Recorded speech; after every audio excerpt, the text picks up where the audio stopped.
Kumusta kaibigan? Ang kwento nating itatampok ngayon ay ang movie na Panic Room.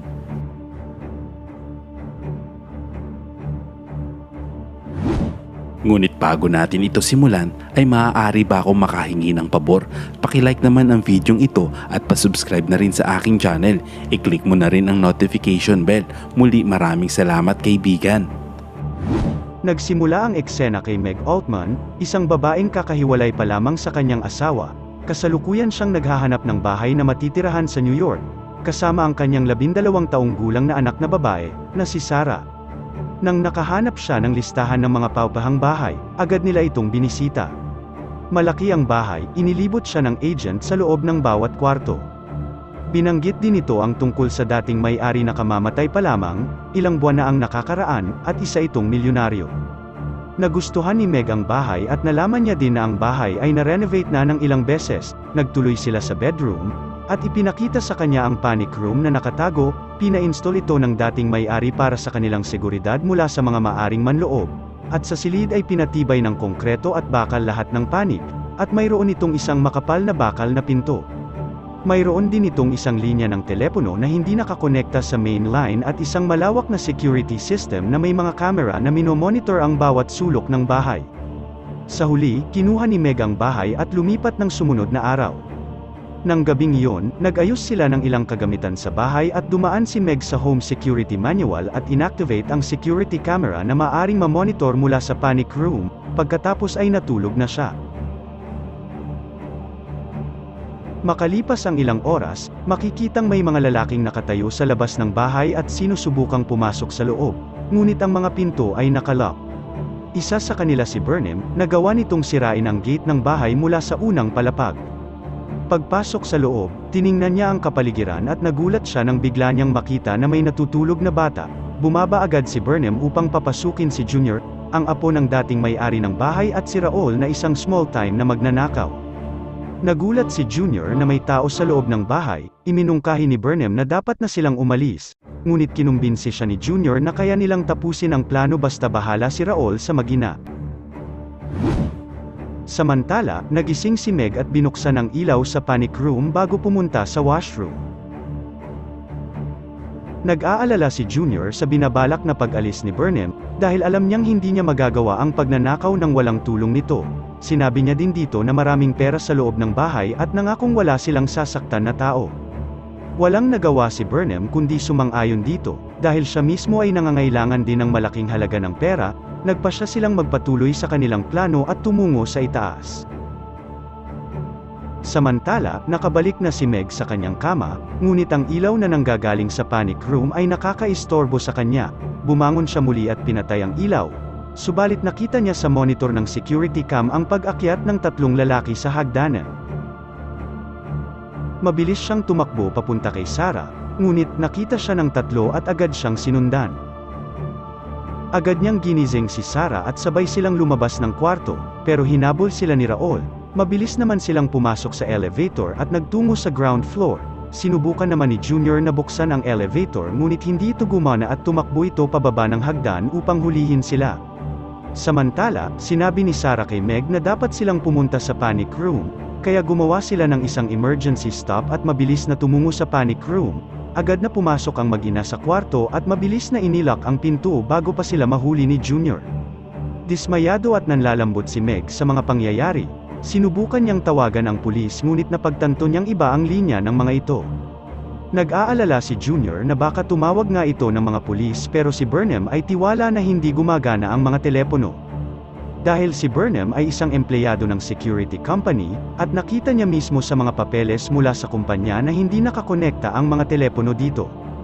Sa loob ng panic room nahanap ni Meg ang public system address at sinabi niya sa mga ito na tumawag na siya ng pulis at sila ay papunta na sa mga oras na yon. Tumingin si Burnham sa camera at sumenyas na ang telepono ay hindi gumagana at si Meg ay gulat na gulat dahil nalaman nila ito. Nakipag-usap sila dito sa pamamagitan ng pagsulat sa papel at sinabi ang kanilang pakay sa kwartong iyon. Sinabi ni Junior na papakawalan sila ngunit hindi naman naniwala si Meg. Na-frustrate naman si Junior sa nangyayari kaya nagtanong na siya kay Burnham kung papaano makakapasok sa loob ng kwarto. Ngunit ayon kay Berman ang kwarto ay itinayo sa loob ng maraming taon at walang paraan na masira ito ng kahit sinuman. Iminungkahi ni Burnham na dapat silang maghanap ng paraan upang mapalabas ang mag-ina sa loob ng panic room. Sinarado muna nila lahat ng exit ng bahay para hindi sila makatakas, kung sakaling mailabas nila ito mula sa panic room. Maya-maya ay binalak nila Junior at Raul na kuhanin sila mula sa ilalim, ngunit sinabi ni Burnham na hindi ito gagana dahil hindi nila magagawang may upi man lang ang reinforced steel na naka-install dito. Gayunpaman nagpatuloy pa din sila hanggang sa napatunayan nga nilang tama ang sinabi ni Burnham. Nakahanap naman si Burnham ng propane gas cylinder na maaaring maglabas ng gas sa mga air vent ng panic room, kaya't nagpasingaw siya ng kaunti para takutin lamang ang mag-ina upang lumabas ito ng kwarto. Samantala, naramdaman ni Meg ang gas at unti-unti silang nahihirapang huminga. Sinubukan niyang pigilan itong pumasok sa loob ng kwarto sa pamamagitan ng duct tape ngunit hindi yun gumana. Nakahanap si Meg ng lighter at kumuha siya ng kumot na fireproof at tinakpan ng sarili nila, sabay sindi ng lighter mula sa air duct, na naging sanhi ng pagsabog ng gas sa labas, dahil dito ay malubhang nasugatan si Junior. Maya-maya ay nakahanap si Sarah ng butas kung saan nakita nila ang kanilang kapitbahay. Sinubukan nilang gumamit ng flashlight para magbigay ng signal dito at upang makakuha ng tulong, subalit, gumising ito para lang isara ang bintana at matulog ulit. Tumingin si Meg sa monitor ng security cam at nakita niyang malayo ang tatlo sa kanyang kwarto. Lumabas ng panic room si Meg para kunin ang cellphone niya. Nakita niya ito sa ilalim ng kanyang kama ngunit nahirapan siyang kuhanin ito. Habang inaabot niya ang kanyang cellphone, biglang nalaglag ang lampshade dahilan upang makuha ang atensyon ng tatlong lalaki. Nang makuha niya ito, mabilis siyang tumakbo pabalik sa panic room bago pa nila magawang maabutan siya. Nalaman ng mga ito na nakuha niya ang kanyang cellphone, ngunit sa kasamaang palad ay walang signal sa loob ng panic room. Ilang sandali pa, nakaisip si Meg ng ideya na i-connect ang telepono sa main line.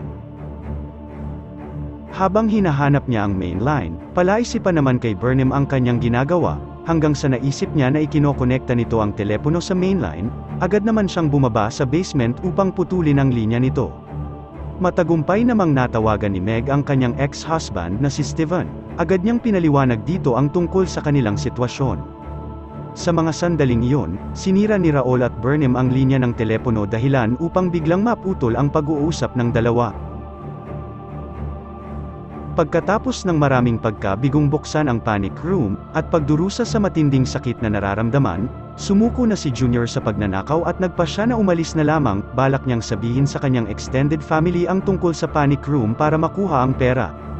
Batay sa mga kalkulasyon ni Junior, napagtanto ni Burnham na mayroong higit sa $10 milyon sa silid na iyon at siya ay disappointed dahil wala itong makukuhang na pera. Hindi na pinansin pa ito ni Junior at napunta sila sa isang mainit na pagtatalo. Iniwan ni Junior si Burnham na galit habang sinasabi nito sa kanya na bubuksan niya ang safe at sila lamang ni Raul ang maghahati sa pera. Hindi na ito pinansin pa ni Junior at binuksan ang pinto upang umalis, ngunit binaril siya ni Raul na agad nitong ikinamatay. Sakto naman ang pagdating ni Steve, agad itong ginawang hostage at binugbog ni Raul. Sinubukang pigilan ito ni Burnham ngunit tinutukan siya ng baril ni Raul at binalaan na sundin lahat ng kanyang mga utos. Maya-maya ay hiningi ni Burnham ang wallet ni Steven. Nalaman nilang ex-husband ito ni Meg at tinawagan siya nito upang humingi ng tulong, at tinanong nila ito kung tumawag ba siya ng mga pulis ngunit ayon sa kanya ay hindi niya ito ginawa. Dinala nila si Steven sa kwarto ni Meg at doon ay binugbog ito ng husto ni Raul. Sinigurado nilang nakikita yon ni Meg upang buksan nito ang pinto. Hindi naman tumigil si Raul sa pagbugbog kay Steven. Hindi na nakatiis si Burnham kaya't nakipagtalo na siya kay Raul at nagkaroon ng away sa pagitan nila. Tinakpan nito ang mga kamera upang hindi makita ni Meg ang nangyayari. Biglang bumaba ang sugar level ni Sarah dahil isa pala siyang diabetic, at nang inatake siya ng seizure ay nag-alala si Meg sa kanyang anak. Sa kasamaang palad ng mga oras na iyon ang gamot ni Sarah ay nasa kanyang kwarto. Tiningnan ni Meg ang security camera at nakita niya na ibinababa sa hagdan ni Burnham si Raul. Makikita na nawalan ng malay si Raul pagkatapos niya itong bugbugin. Sinamantala ni Meg ang pagkakataon at agad siyang lumabas ng kwarto para kuhanin ang pang-injection ni Sarah. Pagdaan niya sa kanyang kwarto, Nakita niya si Steven na nakahiga sa kanyang kama na walang malay, at mabilis na nagpunta si Meg sa kwarto ni Sarah para kuhanin ang gamot. Subalit ang totoo, ay nagpanggap lamang si Raul na siya si Steven, at ang lalaki palang bitbit ni Burnham kanina ay si Steven pala. Agad namang pumasok si Burnham sa panic room at nakita si Sarah na masama ang pakiramdam. Samantala, mabilis na kinuha ni Meg ang gamot at muling bumalik sa panic room, ngunit nakita niya ang mga ito sa kanyang kwarto. Sinubukan niyang pumuslit ngunit sa loob ay naghihintay na sa kanya si Raul na may dalang baril. Tinulak niya ito at tumakbo siya papunta sa panic room. Ngunit, nahila siya ni Raul palayo, mabilis namang nakapasok si Raul sa loob ng panic room. Bago magsara ang pinto, naihagis pa ni Meg ang gamot sa loob ng kwarto bago isinara ni Burnham ang pinto. Sa kasamaang palad, naipit pa dito ang kamay ni Raul. Hindi naman pumayag si Burnham na buksan ang pinto dahil sa tingin niya ay nakuha ni Meg ang baril niya. Kinuha ni Meg ang baril at itinutok sa pinto. Sinabihan siya ni Burnham na ibaba ang baril at umalis sa tapat ng pinto. Hindi pumayag si Meg at nagpupumilit na makapasok sa loob. Ayaw naman ni Burnham dahil hawak nito ang baril, at malamang napatayin silang dalawa ni Raul. Kaya't sinabi na lamang ni Meg na i-inject ang gamot kay Sarah. Pumayag naman si Burnham na gawin ito, sa isang kondisyon, na ibaba niya ang baril sa sahig at bababa si Meg sa ground floor. Sumunod dito si Meg ngunit hindi binaba ang baril, agad namang binuksan ni Burnham ang pinto upang maalis ang pagkakaipit ng kamay ni Raul. Tumakbo muli si Meg sa taas para maabutan sila, pero nagsara agad ito bago siya dumating. Ginawa namang hostage ng dalawa si Sarah at sinabihan si Meg na huwag tumawag ng pulis. Pumayag siya at nakiusap na bigyan si Sarah ng isang shot ng injection. Ginawa naman ito ni Burnham. Nakahinga siya ng maluwag nang malaman na safe na muli si Sarah. Pagbaba niya ng hagdan ay nakita niya si Steven na nakatali at sugatan nito. Samantala, sa panic room nakita na ni Burnham ang safety vault at inilabas ang kanyang kagamitan para buksan ito. Maya-maya ay may dumating na dalawang pulis sa bahay at nalaman ni Meg na si Steven ang tumawag sa mga pulis. Para maprotektahan si Sarah, nagpanggap si Meg na ayos lang siya at ang lahat ay nasa maayos na sitwasyon. Umalis ang mga opisyal at sa oras na iyon, gumaan ang loob ni Burnham at ipinagpatuloy ang pagbukas sa safe habang si Meg ay kinuha ang martilyo at sinira ang mga kamera. Nakita nila Burnham ang ginagawa nito pero hindi nila ito pinansin dahil hawak naman nila si Sarah, at sa wakas ay nabuksan na nila ang safety vault. Nakita nila doon ang security bond ng bangko na nagkakahalaga ng $22 milyon. Dahil nakuha na nila ang kanilang nais, nagpasya silang umalis na at lumabas ng silid. Sa mga oras na iyon, bihag pa rin nila si Sarah.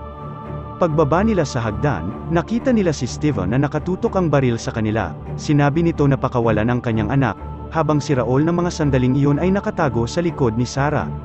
Sinabi ni Burnham kay Steven na wala silang sasaktan kaya't hayaan na silang umalis at hindi na sila muling magpapakita pa.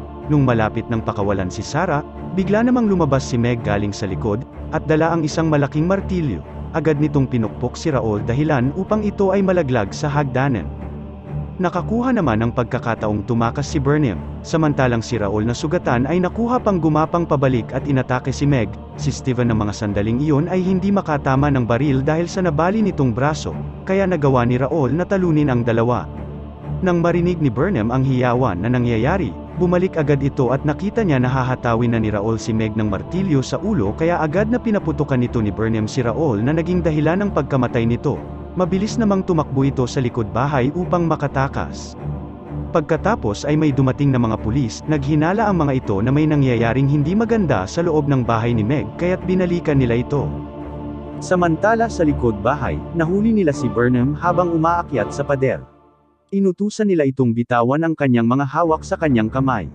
Nang bitawan niya ang mga ito ay nalaglag at nagliparan sa hangin ang mga security bond na kinuha nito at siya ay inaresto, at sa wakas ay nailigtas na ang mag-ina. Makalipas ang ilang araw, si Meg at Sarah ay nakahanap na muli ng isang bagong bahay. Dito ay namuhay sila ng tahimik at ligtas. Unti-unti na rin nilang nakakalimutan ang kanilang pangit at traumatic na karanasan. Sana'y nagustuhan mo kaibigan ang kwentong ating itinampok. Kung magkagayon, ay baka naman pwedeng pakilike ang video ito at pasubscribe na rin sa aking channel. Kung hindi mo naman ito nagustuhan, ay pwede mong pindutin ang dislike button ng 2 beses para makasigurado ka.